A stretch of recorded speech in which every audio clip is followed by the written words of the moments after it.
Surveillance of society rarely expands through a single decision. It grows quietly, step by step. But once monitoring becomes normal, it almost never shrinks.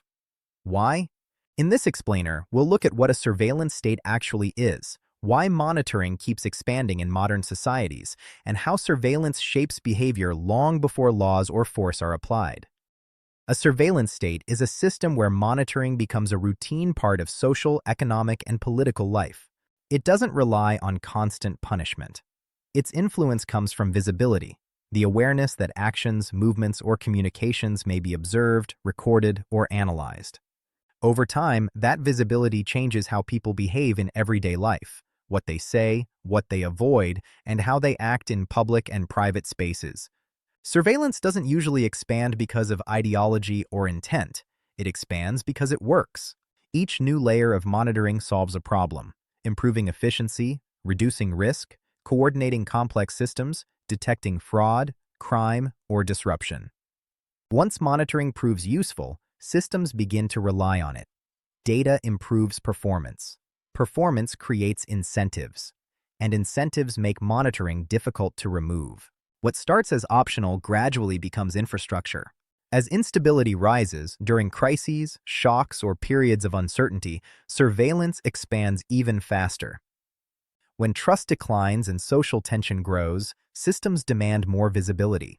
Monitoring increases not because it is planned, but because uncertainty feels dangerous. Before we continue, if you think this is valuable, please like. It helps share it with others. Subscribe so we stay informed together. The most powerful effect of surveillance isn't enforcement, it's anticipation. People change their behavior before anything happens. When people expect to be observed, they adjust in advance, what they say, what they avoid, how visible they choose to be. This produces self-regulation, compliance without commands, order without force. Surveillance reshapes behavior before authority ever intervenes. Once systems depend on monitoring, removing it feels risky.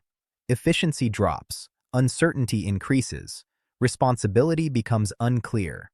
As a result, surveillance tends to expand quietly, not because it is imposed, but because it becomes embedded. Watch for monitoring justified as convenience, safety, or optimization. Watch for data collection becoming default rather than exceptional. And watch for behavior changing even when no rules are enforced. So, the surveillance state isn't defined by how much is watched, but by how watching changes behavior. This is TNBC Explainers, Part 1, Understanding How Power Works Before Force is Applied. Surveillance state is part of TNBC Explainers Module 1, Perception, Narrative, and Mass Behavior. TNBC Explainers is a growing YouTube course. New concepts are added over time.